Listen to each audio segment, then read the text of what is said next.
I'm a mom of 2. Blair is 6 and Rosie is 3. After Rosie had her 3rd birthday, I decided it was finally time to go back to work after taking time off to raise the kids. Time had gone very quickly, although I was finding it hard to get back into the swing of it at work.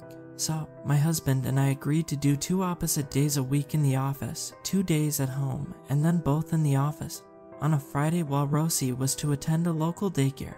Everything was going smoothly. We had a good routine until one Friday afternoon. My husband Jim and I were working. Blair was at school, and Rosie seemed to be enjoying her Friday daycare session. Then I received a phone call.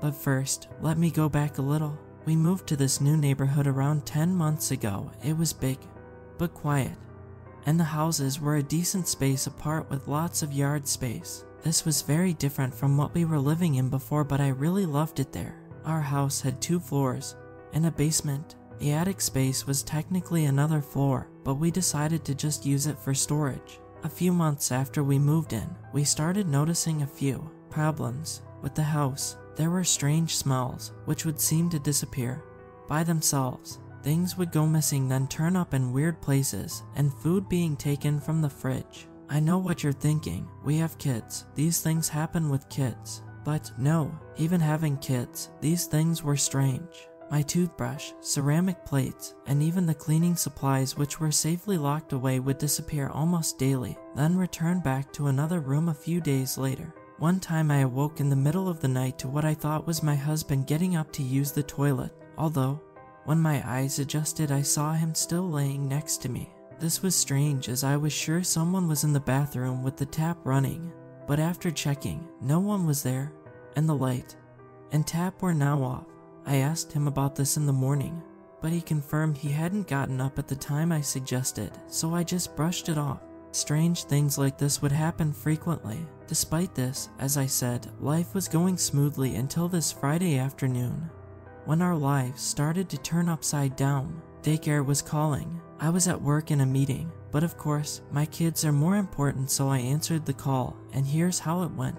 Hello, good afternoon, is this Sarah, Rosie's mother? Hi, yes, this is she. Is everything alright? Yes, no need to worry, Zara. Just a quick call to let you know that when you come to collect Rosie today, there will be an incident report to fill out.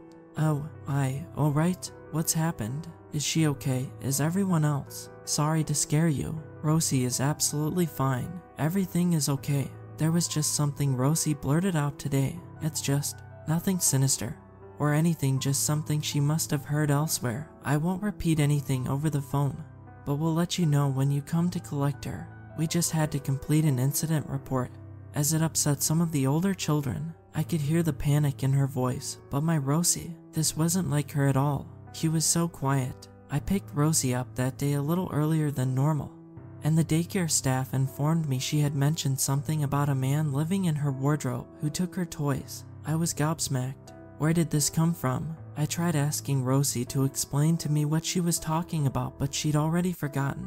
That evening I informed my husband Jim about what Rosie had said. He was equally confused, but seemed more scared. You'd think this might have come from an experience, he questioned. I hadn't thought about this before. God, maybe we fell victim to a burglary. I felt sick to my stomach.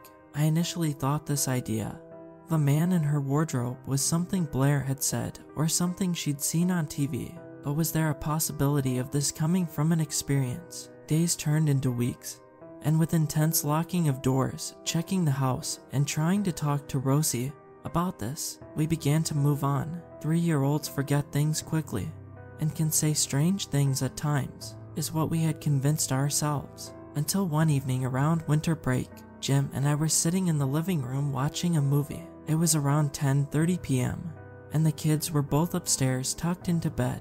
It had been a long day, so Jim and I cuddled up and both began to drift off to sleep. Suddenly, I was knocked back into reality when footsteps were heard above us. Did you hear that? I whispered to Jim. Maybe. He mumbled back, must be Blair getting up for a pee. I waited. No, I thought to myself, it isn't Blair's room above us, it's our bedroom. I'm just going to check. I climbed the stairs, tiptoeing to not disturb anyone. But nothing. The kids were in bed, my room was untouched, and there was nothing unordinary. I chalked it up to being sleep deprived, and decided to call it a night. The following day was a Sunday, and since Christmas was only a few weeks away, we agreed it was a perfect day to set up the Christmas tree. Jim and I headed up the narrow staircase to the attic, and instantly were faced with an awful smell that smelled like sewage and was sorta musty. I worried a pipe may have burst, and that was what I heard last night, but after investigation, it was all fine. We dusted off the Christmas tree and brought it down the stairs, one person at each end. I was on the upper end, and while I descended down the stairs, I noticed something in the corner of the attic. "Hold on a moment, darling," I said, dropping my end of the box. "Ah, okay." Jim struggled and lowered his end. I approached the area, which was in an alcove of the attic with a ceiling height of about 4 feet. I hunched down. There were blankets, clothes, food wrappers, etc. Holy, I covered my mouth.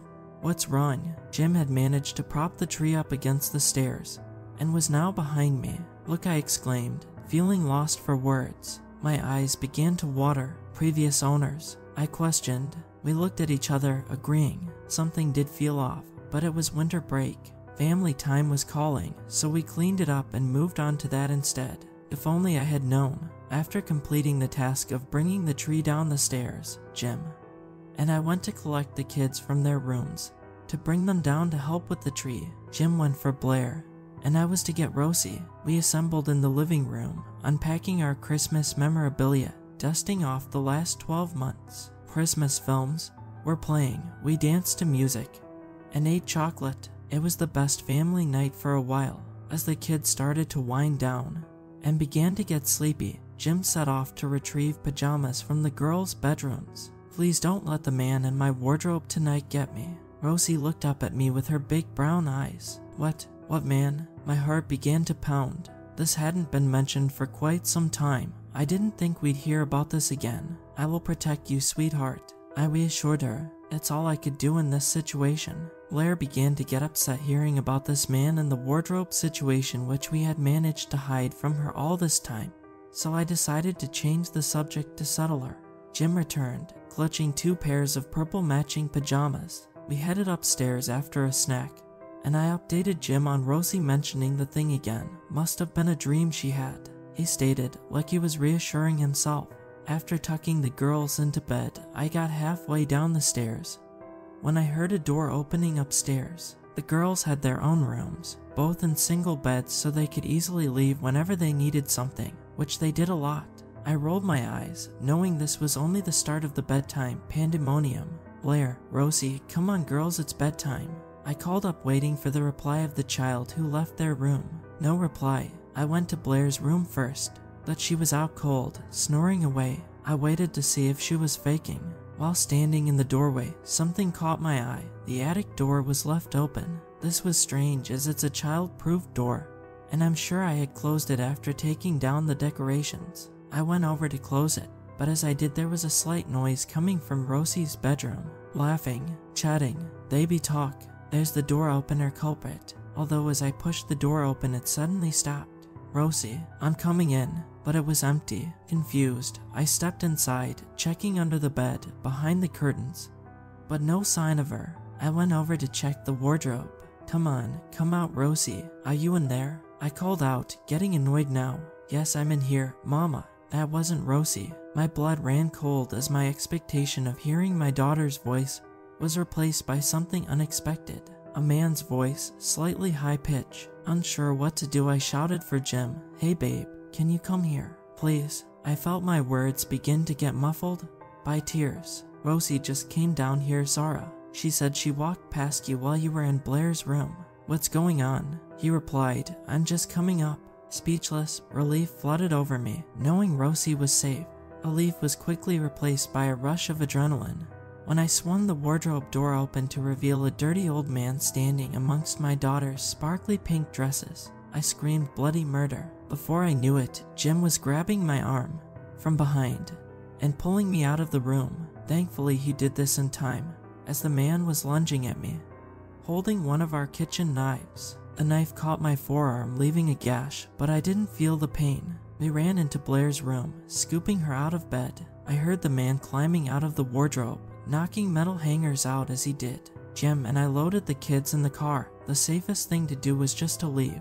We sped off, driving for what felt like hours before returning to meet the police outside our house. An ambulance came to check me out, but all I needed was new stitches. It could have been a lot worse. Cops found the man hunched in our basement laundry room, still clutching the bloody knife he used on me. They dragged him out in handcuffs, allowing me to get a better look.